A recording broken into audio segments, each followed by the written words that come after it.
short film for a project in art school. It's about a boy who plants a seed in the ground and grows a grandmother. It's called How to Grow a Grandmother. And it's already posted on my channel, so go ahead and watch it if you're interested. Ciao. Anyway, so... And today is going to be the final part of 3 videos that I'm making about the behind the scenes of how I made the film. And today I'm going to show you how I made a mask for the film. I'm going to take you along the process of my inspirations, research, and how I made it and what it looks like in the end. I'm going to give you some context first. Why do I want a mask in my film? So the story, yes, it's about a boy who plants a seed and grows a grandmother. Why does he want a grandmother? That's a good question. I'm still trying to figure that out as well. He needs a grandmother for some reason. He can't look after himself. He's isolated. There are different versions of the grandmother, so she transforms in 3 different stages. So he plants her. Then we have phase 1 of the granny 1 as I call her, who is the hand.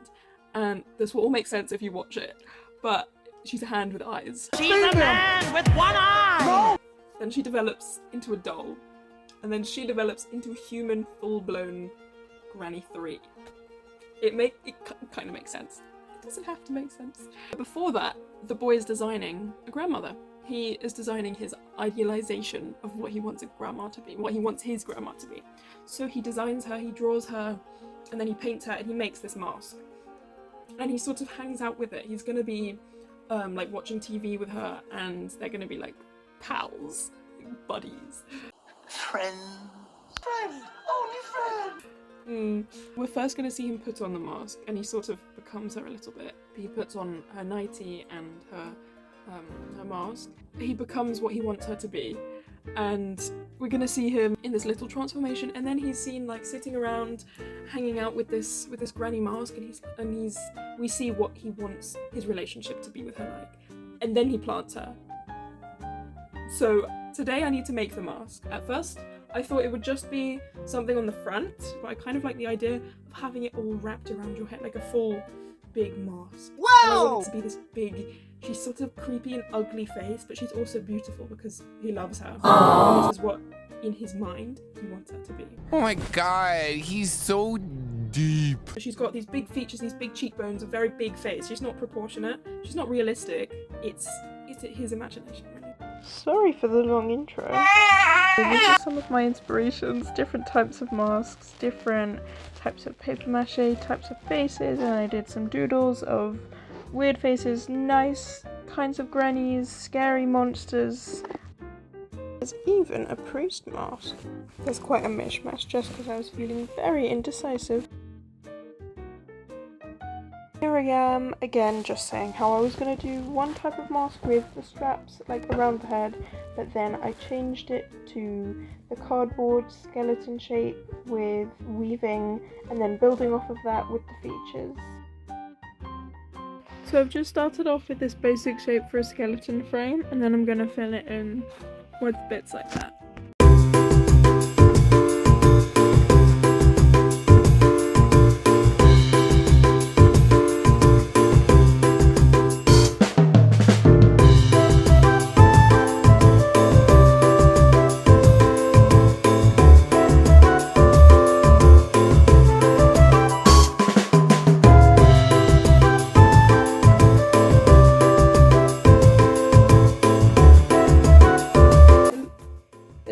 It looks like this. And then I'm just gonna build on top of it. It's a bit clunky. Okay, please excuse the mess, and yes, I'm watching Pitch Perfect, but I have just started building the main features like the forehead, the nose, and the chin and mouth, so I can build off after.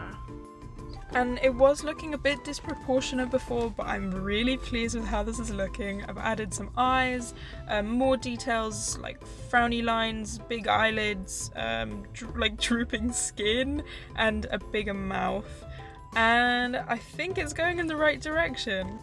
And at first I was using hot glue, but then I just switched to masking tape. It was looking like a whole lot of nothing, but with the paper mache, I think it's coming together a bit more. I'm just using like packing paper that you get in packages. And I'm just doing a first layer and then I'll go over later with some newspaper just to make it stronger. It's sort of just smoothing out the features so you can sort of see what it's meant to look like, rather than just seeing loads of edges and creases and shapes. And I was enjoying this process, it was quite relaxing, but it honestly took a lot longer than I expected it to take. I sort of underestimated how big the mask actually was, but it was important. It's making it stronger, it's building a shell, just a general harder shape.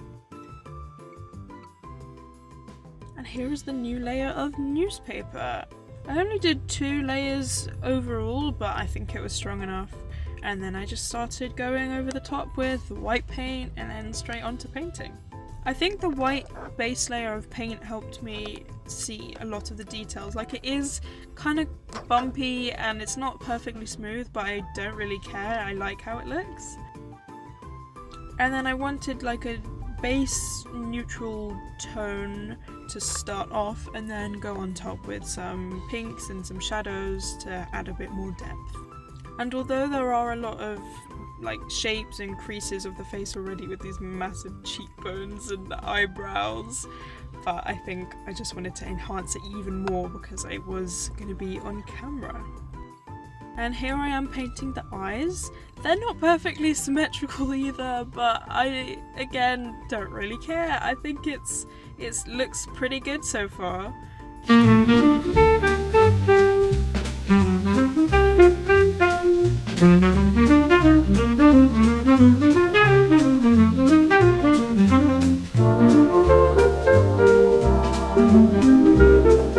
In general, really, I think I'm quite proud of how this has turned out. I've never made a mask like this before. It was a lot of improvisation, but I'm really pleased with how it turned out. It's weird, it's a bit scary, but I think she's so cool.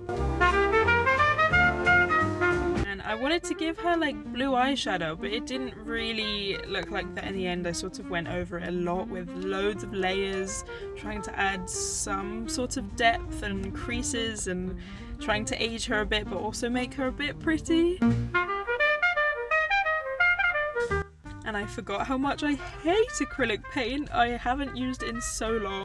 And I don't use it for a reason, it took so long with all the layers. I forgot to film the outcome of it, but these are just some pictures that I got of it. We had a professional photographer take pictures of our work, and here are just some stills from my film as well. And I was pleased, I think it looked really cool under lighting and filters. I also just wanted to add in this moment that I filmed earlier when I finished with the whole project. I recorded the moment because I thought it was a big moment.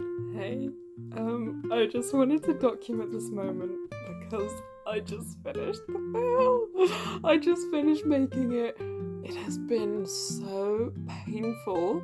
I've been procrastinating with the editing, and I'm so done with it. I hate it, but I just watched it all through for the first time, and I can't believe it's done. I'm just so happy, and I never want to do it ever again. I never want to edit another video.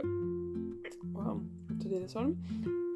And I never want to make another film ever again. I hate it. But it's over. It's over. And I'm so happy. I just think it's so funny because I was so sick of it. I despised it and I wanted to finish it. And then when I did, I was like, oh my god, what do I do with my time now? That was all I'd been doing for a while, and then when it ended I was like, yes. Hello there. I just wanted to do a little catch up with where I am now. This is the last part of my 3 videos talking about my process of making a short film, and I just wanted to reflect on everything. I am pleased with the mask. I think it turned out well, somehow. I've never made a mask before, but it turned out sort of exactly as I had planned. I was quite lucky with that one. And all of the props, really. I was really experimenting. I had never worked with silicone, and I've never made a mask like that, or I've made dolls, but I was trying a lot of new things. I've never made a film, I've never edited a film. I wanted to try lots of new things. For the project I had 8 weeks or 11, including all of the holidays, so an 11-week project, sure. And I wanted to try lots of new things that I hadn't considered before because it was a big project. I was going to be graded on it, and now was a good time to try things that I've never tried before. Like, when am I gonna have the opportunity to make a short film? I mean, yes, you can always make one, but I thought, yeah, this is an opportunity to try a new thing, because I wanted to challenge myself. I wouldn't feel confident with myself or proud of my work if I just did something that I'd already done. It's been a transformative year. I've been learning a lot. The whole year has been about trying new things really for me. So I thought, yeah, go out with a bang. I was pleased that I made a film. When I was making it though, I hated it. I don't know if it was because it was too close to me. I was sort of suffocated by it. I had been thinking about it every single day for those 11 weeks, and I was kind of going mad, and I thought, I hate this. I think it's really bad. Like, at the time when I was filming it, I was thinking, this is the worst thing I have ever made. I don't want anyone to see it, and I'm just so embarrassed. But then when it got to, we had a mini exhibition, and I sat in the room where people were watching all of the films, and I didn't say that it was mine, but people seemed like they liked it, and I was really pleased, and I've been getting some good feedback from it. So overall, I think it's a success. I don't know, I'm still not fully confident with it myself. I am pleased with all of the props and everything. And the editing? I mean, the real tricky bit was the actual filming. I have no experience making films, so it was a learning curve. We had a small exhibition at the end of the year. That was really fun. I liked seeing everyone's work all together. It wasn't everyone's work, unfortunately, as they usually do. It was something small, and I really liked seeing what everyone had done within the same time as each other. With the editing, I think I'd learned enough things already. Adobe, I couldn't be bothered to teach myself that for video editing, so I just used CapCut, and I'm using it for this as well. I think it's so easy. It didn't take any skill. It was very accessible, so I was quite pleased with that. Also planning on making a video about my thoughts, my experience with the foundation as a whole, pros and cons, would I recommend it? And then I can show some of my work as well if anyone's interested. I think overall this has been an okay experience. I've learned a lot. I wasn't necessarily pleased with the outcome, but it turned out fine. I'm pleased that I tried new things. I think I was pleased with what I made, props wise. It was very difficult, but I think I'm glad I did it. Although this is the last video on this, there will be more coming, so stick around, maybe subscribe, hit the like button, and I'll see you soon. And thanks for watching. Bye!